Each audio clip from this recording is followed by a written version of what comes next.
আজকের ভিডিওটি আমার কাছে একটু বিশেষ, কারণ আজ আমি সূর্য নমস্কার করেছি কোনো স্টুডিওতে নয়, কোনো সাজানো পরিবেশে নয়, প্রকৃতির মাঝে বৃষ্টির মধ্যে দাঁড়িয়ে।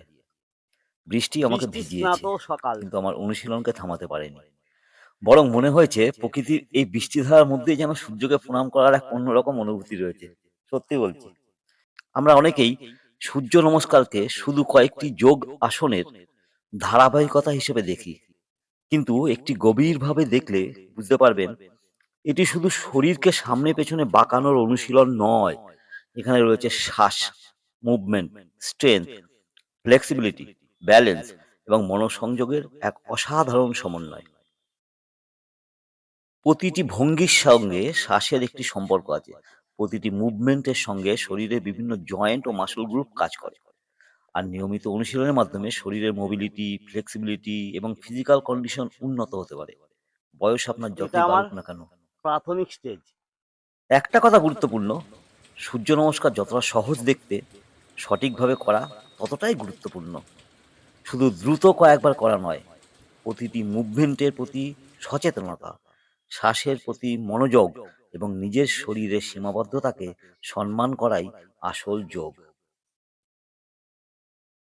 কোনো কম্পিটিশন নয়, কারোর সঙ্গে নিজেকে তুলনা করার প্রয়োজন নেই। আপনার শরীর আজ যতটা পারছে আজ ততটাই করুন। কারণ যোগের আসল উদ্দেশ্য কাউকে হারানো নয়, নিজেকে একটু একটু করে উন্নত করা এবং খুঁজে পাওয়া। আর আজকের এই বৃষ্টি ভেজা অনুশীলনটি আমি উৎসর্গ করছি সেই সমস্ত মানুষকে যারা জীবনের প্রতিকূলতার মধ্যেও থেমে যায় না। বৃষ্টি আসবে, ঝড় আসবে, বাধা আসবে, কিন্তু আমাদের ভেতরে সংকল্প যেন থেমে না যায়। তাই আসুন একটি গভীর শ্বাস নিই, মনকে স্থির করি, শরীরকে প্রস্তুত করি এবং প্রকৃতির কাছে, সূর্যদেবের কাছে, জীবনের কাছে একটি প্রণাম দিয়ে শুরু করি সূর্য নমস্কার বা সান সেলুটেশন। হিপ বৃষ্টি স্নাত সকাল। শুভ সকাল। আশা করি আপনারা সকলে ভালো আছেন। বৃষ্টির মধ্যে যখন বাইরে বেরোতে পারি না, তখন মনটা অত্যন্ত খারাপ হয়ে যায়, অত্যন্ত খারাপ হয়ে যায়। তাই বৃষ্টি উপেক্ষা করে আজকে আমি ভারতীয় যোগের এমন একটা অধ্যায়, সান সেলুটেশন, সূর্য নমস্কার, 12টা ধাপ যৌগিক স্বাস্থ্য মতে, আমি সেখানে 14টা করে দেখাবো আপনাদের। কি হয় সান সেলুটেশন করলে? সান সেলুটেশন কি সবসময় সকালবেলা করা উচিত? সন্ধ্যেবেলা কি করা যায় না? বা সূর্যদেবের দিকে নমস্কার করে পূর্ব দিকে সান সেলুটেশন করা উচিত? That is myth. এর মধ্যে কোনো সায়েন্স নেই। সায়েন্স যেখানে আছে সেটা হচ্ছে যোগে ফরওয়ার্ড বেন্ডিং, ব্যাকওয়ার্ড বেন্ডিং আর টুইস্টিং। সান সেলুটেশনের টুইস্টিং নেই, আমি সেটা অ্যাড করেছি আপনাদের জন্য। দেখুন,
লম্বা করুন, স্পাইন লম্বা করুন, মাথা এখানে ঠেকাতেই হবে তার কোনো মানে নেই।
नमः शिवाय।